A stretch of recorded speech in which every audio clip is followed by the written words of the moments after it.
Good evening students, how are you बेटा? This is M Singh sir here.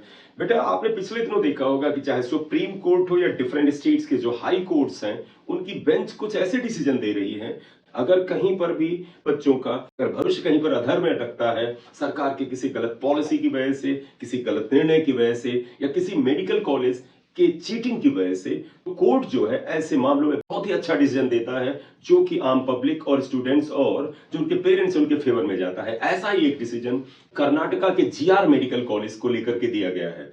आपको बताते ही चलें कि कर्नाटका का जो जीआर मेडिकल कॉलेज है उसको 2021 में रिकॉग्निशन मिला था। इस आधार पर बेटा 2021-22 के सेशन के लिए एमबीबीएस कोर्स में 150 स्टूडेंट्स का एडमिशन जीआर मेडिकल कॉलेज ने किया। लेकिन 2022 में जब एनएमसी ने जाकर के उनके स्टैंडर्ड की वापस चेकिंग की, तो उन्होंने पाया कि उनके स्टैंडर्ड बहुत ही लो स्टैंडर्ड है। लेकिन तब तक दूसरे साल में यानी 2022-23 के लिए बच्चों का एडमिशन हो चुका था। और आपको ध्यान होगा जब 2023 में काउंसलिंग स्टार्ट हुई थी, तो जीआर मेडिकल कॉलेज में एडमिशन की प्रक्रिया को रोक दिया गया था और कहा गया था कि 2023-24 सेशन के लिए जीआर मेडिकल कॉलेज में नए एडमिशन नहीं होंगे। तो इसका मतलब हुआ कि जीआर मेडिकल कॉलेज अब बच्चों को एमबीबीएस की पढ़ाई नहीं करा सकता। तो ऐसे केस में जो 2 साल एमबीबीएस बच्चे वहां कर चुके हैं, उनका क्या होगा? क्या उनका पूरा भविष्य खत्म हो जाएगा? लेकिन ऐसा नहीं है। कर्नाटका के हाई कोर्ट ने बच्चों के फेवर में डिसीजन दिया है। एक न्यूज़पेपर के आर्टिकल को लेकर के मैं आपके सामने आया हूं। आप आइए उसके एक एक इंपॉर्टेंट पॉइंट को ध्यान से देखिए। आइएगा, देखिएगा बेटा। कर्नाटका हाई कोर्ट ने मेडिकल कॉलेज के दावे को किया खारिज। 250 स्टूडेंट्स के भविष्य को लेकर के सरकार को दिया यह आदेश। कर्नाटका हाई कोर्ट कर्नाटक परीक्षा प्राधिकरण ने कॉलेजेस की सूची में से जीआर मेडिकल कॉलेज को शामिल किए बिना 4 अगस्त 2023 को प्रवेश शुरू करने की अधिसूचना यानी नोटिफिकेशन जारी किया था। जैसा कि मैंने बताया कि 2023 और 24 का जो एमबीबीएस का एडमिशन की प्रक्रिया थी, उसमें से इस जीआर मेडिकल कॉलेज को अलग कर दिया गया था। कर्नाटका हाई कोर्ट ने राज्य सरकार को बेंगलुरु के GR medical college hospital and research centre के 250 से अधिक छात्रों के दूसरे वर्ष में कॉलेज की मान्यता रद्द होने के बाद राज्य के अन्य मेडिकल कॉलेजेस में समायोजित करने का आदेश दिया है। यानी कि बेटा 250 से ज्यादा जो विद्यार्थी वहां पर एमबीबीएस कर रहे हैं, उनको किसी अन्य मेडिकल कॉलेज में कहा समायोजित किया जाए, वहां पर उनको एडजस्ट किया जाए। हाईकोर्ट की एक खंडपीठ ने मेडिकल कॉलेज के प्रबंधन के दावों को भी खारिज किया है कि कॉलेज में बुनियादी ढांचे का राष्ट्रीय चिकित्सा आयोग यानी एनएमसी का निरीक्षण 2022 में ओणम त्योहार के दौरान किया गया था, जब कॉलेज बंद था। उस मेडिकल कॉलेज ने हाईकोर्ट में यह कहा कि जब एनएमसी ने इंस्पेक्शन किया था, उस समय ओणम का त्योहार था, यानी कि हम उस समय तैयार नहीं थे। लेकिन हाईकोर्ट ने इसके बारे में भी इनको झटका दिया है। हाईकोर्ट ने 11 जनवरी को अपने आदेश में बताया, यानी आज 14 जनवरी है, 3 दिन पहले आदेश किया है, बताया कि ओणम पर कर्नाटक में राजकीय अवकाश नहीं है। यानी कि ओणम जो त्योहार है वो कर्नाटका में स्टेट हॉलिडे वहां पर नहीं होता है। और एनएमसी निरीक्षण की वैधता को बरकरार रखा। यानी उन्होंने कहा एनएमसी की जो वैधता है, एनएमसी का जो वैलिडिटी है उस जांच का, इंस्पेक्शन का, वो इनवैलिड नहीं है। जीआर मेडिकल कॉलेज ने 2022 में एमबीबीएस पाठ्यक्रम के लिए 150 स्टूडेंट्स के दूसरे बैच के प्रवेश को अस्वीकार करने के बाद एनएमसी के फैसले पर हाई कोर्ट का दरवाजा खटखटाया था। यानी कि बेटा जीआर मेडिकल कॉलेज में 2022 में जब उन्होंने 150 स्टूडेंट्स को एमबीबीएस के कोर्स में फर्स्ट ईयर में एडमिशन दिया था, उन्होंने कहा था कि एनएमसी ने उस एडमिशन को अवैध कर दिया है। उसके खिलाफ उन्होंने एक पिटीशन डाली थी हाई कोर्ट में।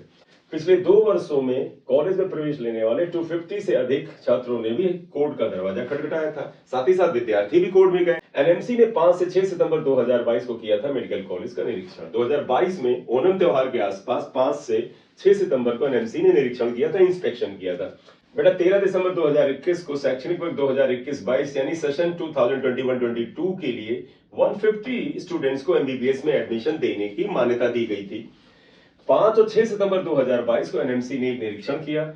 फिर क्योंकि निरीक्षण 2 बार होता है, एक बार जब दिया जाता है, उसके बाद फिर एक बार एक डेट दी जाती है, उसमें निरीक्षण करते हैं। उसके तहत बेटा 5 से 6 सितंबर 2022 को एनएमसी ने दोबारा निरीक्षण किया और 2022-23 के लिए छात्रों को प्रवेश देने की अनुमति का नवीनीकरण नहीं किया। यानी 21-22 में जो एडमिशन हो गए थे 2021 और 2022, वो ठीक है।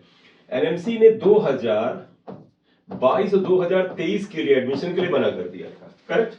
एनएमसी ने शिक्षण कर्मचारियों में 71% की कमी, यानी जो वहां पर टीचिंग स्टाफ होना चाहिए उसमें 71% की कमी थी, यानी जितना स्टाफ होना चाहिए उसका सिर्फ 29% वहां पर उपलब्ध था।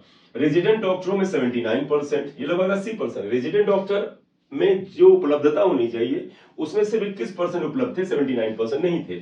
30% ओपीडी उपस्थिति और कम बेड जैसी कमियों की रिपोर्ट करने के बाद अनुमति के नवीनीकरण को खारिज कर दिया था।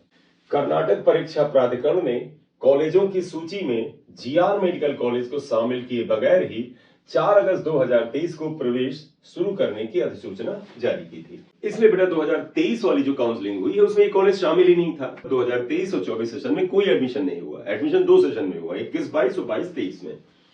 कॉलेज ने हाईकोर्ट में अपनी दलील में दावा किया कि एनएमसी निरीक्षण ओणम त्योहार के दौरान किया गया था जब कॉलेज में छुट्टी थी, जो मेडिकल कॉलेज नियम ये 1999 के खंड की 831 का उल्लंघन है। हालांकि एनएमसी ने तर्क दिया था कि ओणम त्योहार 8 सितंबर 2022 को था, निरीक्षण 5 और 6 सितंबर को हुआ था। साथ ही कहा गया कि ओणम को राज्य या केंद्र सरकारों के द्वारा छुट्टी के रूप में घोषित भी नहीं किया गया था क्योंकि यह प्रतिबंधित है। तो जो एनएमसी है उसने कहा कि निरीक्षण हमने इन तारीखों में किया है, ओणम त्योहार तो वैसे भी इधर था, और साथ ही साथ केंद्र सरकार और राज्य सरकार के अनुसार वो एक छुट्टी का दिन भी नहीं है। जस्टिस पीएस दिनेश कुमार, न्यायमूर्ति टीजी शिवशंकर गौड़ा की हाईकोर्ट की खंडपीठ ने एनएमसी के तर्क को बरकरार रखा और 11 जनवरी 2024 की 11 जनवरी को अपने आदेश में कहा कि निरीक्षण कानूनी रूप से वैध था। हाईकोर्ट ने अपने 11 जनवरी के आदेश में कहा, ये 11 जनवरी 2024 की बात है, हम रिकॉर्ड कर सकते हैं कि मेडिकल कॉलेज द्वारा आग्रह किया गया पूरा विवाद अस्थिर है क्योंकि विनिमय 831 केंद्र और राज्य सरकारों द्वारा घोषित छुट्टियों के बारे में बात करता है। हम आगे रिकॉर्ड कर सकते हैं कि मेडिकल कॉलेज तकनीकी तर्क पर समर्थन जुटाना चाह रहा है कि उसने छुट्टी घोषित कर दी थी और इसलिए निरीक्षण रिपोर्ट खराब हो गई, जो एक स्वार्थी दावा है। हाईकोर्ट ने आगे कहा कि हमारे निष्कर्ष के मद्देनजर कि छुट्टी के संबंध में याचिका अस्थिर है, छुट्टी और विनिमय इसके संबंध में विवाद विफल होना चाहिए, तो उन्होंने उनके दावे को खारिज कर दिया, मेडिकल कॉलेज के दावे को खारिज कर दिया।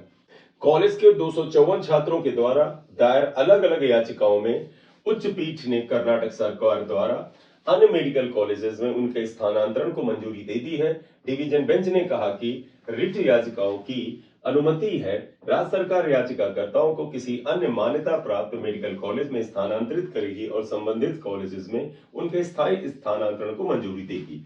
तो यहां पर देखिए हाईकोर्ट साफ साफ कह रहा है कि जो 254 स्टूडेंट्स हैं जो जीआर मेडिकल कॉलेज में पढ़ रहे हैं, जिनका भविष्य जो है वो बिल्कुल अधर में अटक गया है, उनको राज्य सरकार यानी जो कर्नाटका गवर्नमेंट है वो उनको किसी न किसी मान्यता प्राप्त मेडिकल कॉलेज में एडजस्ट करे, उन बच्चों को स्थायी रूप से कुछ कॉलेजेस में जो स्थायी मान्यता प्राप्त है वहां पर भेजा जाए। तो ये बेटा न्यूज थी जिसमें कि बेटा जो 254 स्टूडेंट्स जो हैं जो कर्नाटका के जीआर मेडिकल कॉलेज में 2021-22 और 22-23 के सेशन में एडमिशन लिए थे, उनका जो फ्यूचर जो है वो बुरी तरह से प्रभावित हो रहा था, उसमें बच्चों के पक्ष में कर्नाटका हाईकोर्ट ने डिसीजन दिया है। इसी के साथ इस वीडियो को बेटा खत्म करेंगे। आप अगर इस चैनल पे नए हैं तो सब्सक्राइब कर लीजिएगा, लाइक कर दीजिएगा। Thank you very much. This is M Singh sir here.